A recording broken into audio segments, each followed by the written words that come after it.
Sometimes your own brain is your worst enemy. You could be in bed with a beautiful woman, having the time of your life, and then all of a sudden it gets overexcited and you completely lose control. That's why today I'm going to give you 5 ways you can trick your own brain into eliminating premature ejaculation. Tip number 1 is to recognize the point of no return. You need to have the mind-body connection necessary to even know when you're kind of approaching that cliff's edge and you'll no longer be able to rein things back in again. So what we call the point of no return is that point at which any more stimulation to your penis and you are going to ejaculate. There's no ifs, buts, or maybes. There's no going back. That's called the point of no return. The key is to be able to recognize and feel how close you are away from that point of no return during sex. The more you practice this, the more you're consciously paying attention to this and focusing and being aware of this, the more likely you'll be to able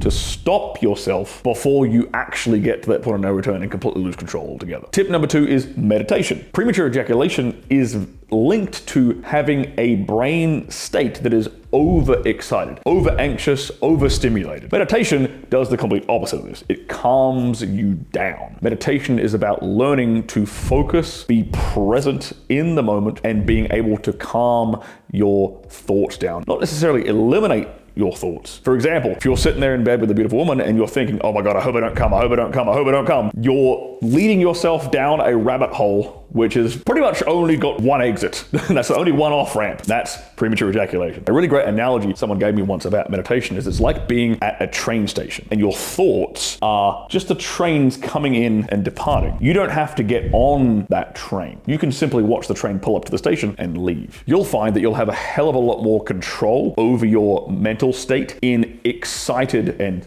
stimulating situations. Tip number 3, counting tiles, or I've often phrased this before as engaging the logical mind. I got this from an old mentor of mine, an old director of mine actually. And what he used to do is he used to count the tiles on the roof during his adult film scenes to help him last longer and kind of disengage a little bit from what's going on there and not be too excited. Because being overexcited, overstimulated is more of an emotional feeling, we're trying to engage the logical side of our brain to sort of disconnect there a little bit for a second. You don't want to do this the whole time because women will know if you're disengaging with them and you're not present in the moment with them. It'll take away the enjoyment from them. Tip number 4 is actually sparring. So boxing, Muay Thai, Brazilian Jiu-Jitsu, whatever. The whole point of this, 1, it's actually quite meditative. The imminent threat of physical violence and physical consequences kind of forces you to be in the moment and not really think about much else. You don't have time to worry about shit when you have a fist coming at your face. And if you're constantly putting yourself into stressful situations like that deliberately, where you can remain composed and calm, well, you'll find that you'll have far more control over yourself in other situations in which you feel a bit excited. Now, this is all about learning to control your fight or flight response. And one of the best things you can practice during your sparring is actually learning to control your breathing. And I noticed this when I had my fight a couple of years ago. It was so hard to control my breathing because it was such an overwhelming scenario to be in. Deliberately trying to practice this during sparring so you can learn in those high adrenaline situations, in those very excited situations, learn to actually gain composure over your own breathing, and you'll find that will directly translate into all kinds of high pressure situations. Tip number 5 is Pavlovian conditioning. Now, some people refer to this as the stop-start technique. Some people refer to this as edging. Call it what you want. It's all basically the same thing. It's a form of Pavlovian conditioning. First of all is pay attention to the way that you masturbate. Ideally, don't masturbate, but hey, we're guys, sometimes we do it every now and then, right? You want to pay attention to how you have trained yourself to respond under sexual stimulus. If you find that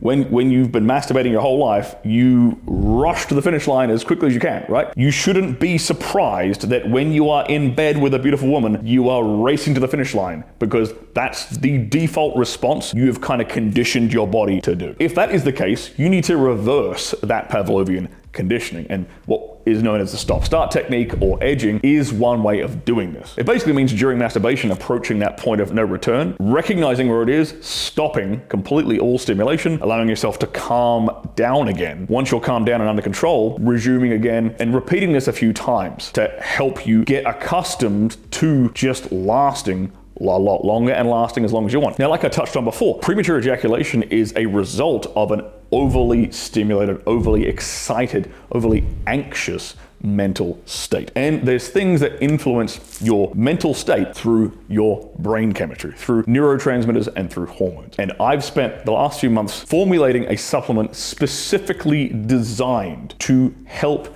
treat and prevent premature ejaculation. It's called Stud. It's from my Clubhouse line of supplements. You can get it in the link in the description. We've only got a limited number of bottles on sale. Get your hands on it right now while you still can before it sells out. Stud has been specifically designed to help your body produce more GABA, which is a relaxing, calming neurotransmitter, so you can gain control of your body and not get overly excited, not run over the edge of that point of no return. And it's designed to help reduce things like adrenaline and cortisol. If we bring those neurotransmitters down, we can help to maintain that calm and in control state of mind. So check it out, and I know that you guys will find it very, very valuable.